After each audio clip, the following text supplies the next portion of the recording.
I have a final round with McKinsey in 2 weeks. Here's what I'm doing to prep for it. So first, we're looking into the drills, and this is targeted towards the framework and quantitative math setup, because this is something that I struggle with, and it's a really big commonality between a lot of the people I also interact with and what they struggle with. So we're targeting to do one of each per day, so that's two per day, with analysis post drill for deep learning to really understand the actual problems rather than just brush by them. I think that'll give me and you, if you're following along, a better idea of what to do. Second, looking into live mock cases. Everyone, of course, knows this if you're going into consulting.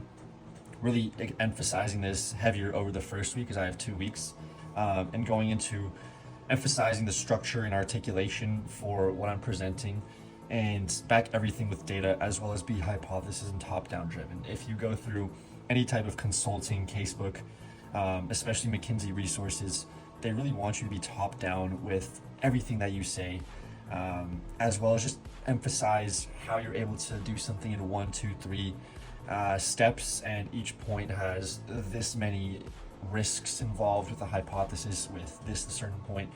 So really trying to nail down that aspect of the live cases. Going from there, I think PEI and behaviorals are super important. I know a lot of people don't focus on this as much as the live mock cases, but I'm going into this final round thinking that, hey, this is kind of a 50-50 between behavioral and the actual technical. So I'm going to focus on this heavily into the second week. Writing out stories in depth with key info, making sure that I really rehearse the structure of these behaviorals.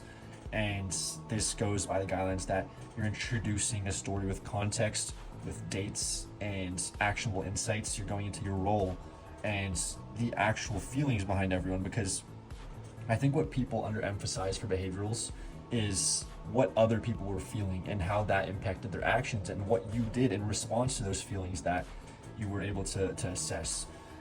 Lastly, for the fourth point, going into articulation, tone, speed, and speech control.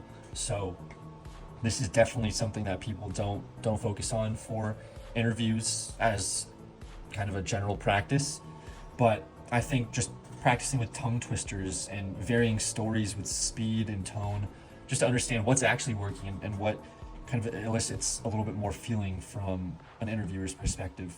Recording myself and yourself, if you're following along, talking and adjusting how you actually do these could make a big impact.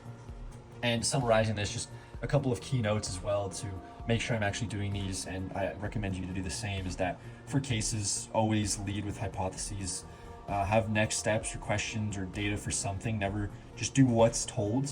Always bring and circle it back to the main goal. Provide some type of thought or insight and label and structure everything. I think